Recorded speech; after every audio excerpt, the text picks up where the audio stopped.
Jen resides about 15 minutes away from where Patrick Bet David does his major political podcast studio shindig on a regular basis. And he had the audacity, and there are a lot of things he says that I don't agree with, but here's the thing. When he tries to play stupid, that's when I get upset, because he knows better. And when you put out a clip like this asking yourself, how is it that a pharmaceutical drug like Ozempic costs peanuts in the UK and costs an arm and a leg in the United States? This is what he had to say. Ozempic, $88 in UK, but it's $1,200 here in the States. He's asking those questions. Yeah.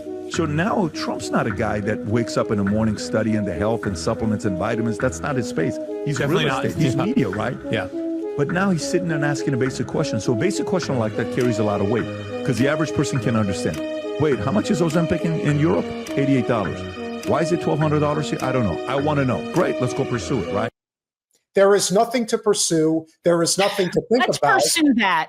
There is only one answer. That. We're going to investigate that further. Well, let's set up a commission to study the costs. Let's be like Democrats. Let's set up a commission, let's do a lot of waste, fraud, and abuse and figure out why we done it. We do not have a single payer system, which the UK has, and that is why they pay 10% of what we pay, which is even less because $88 to $1,200 is about, what is that, 7%? Something in that neighborhood. So they pay 7% for a drug that, first of all, I'm not a fan of that type of stuff. But listen, some people in certain instances, maybe they have to use some type of a weight loss drug. And Ozempic does seem to work for a number of people. That's not much business why anybody uses anything. That is the most upset. It's up for us to determine what people should. Hold on a minute. If people that don't like people that use food stamps on certain things and that's shit not like what. That's not true. That's not what I'm saying. I'm saying, is the drug actually safe? If it's not safe, that's a different story.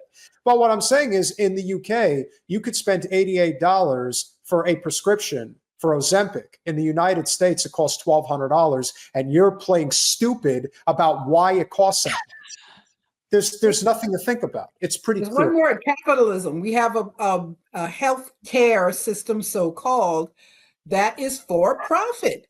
So the big pharma, they make a fortune. Even hospitals, these supposedly non-profit hospitals here in New York, they're all making a fortune.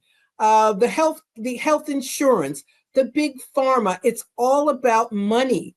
And we don't have Medicare for all, single payer, whatever you want to call it, because those people who are very powerful, who give the Cory Bookers of the world millions of dollars, do not want to be out. They will be out, and that's not acceptable to them. And they are the oligarchs. Let's use the word oligarchs of the US. They control the political process, so we don't get what we need. She said it, so it's got to happen. Oh, all right. So Jen's pretty crafty.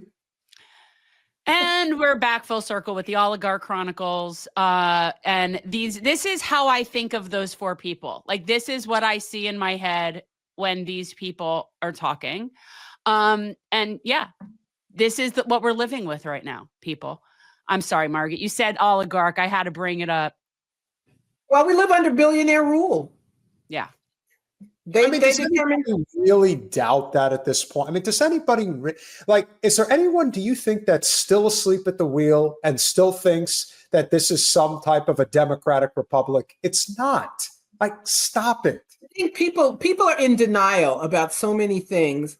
And if you say that, if you accept that as true, then you have to do something. You may even have to just think differently.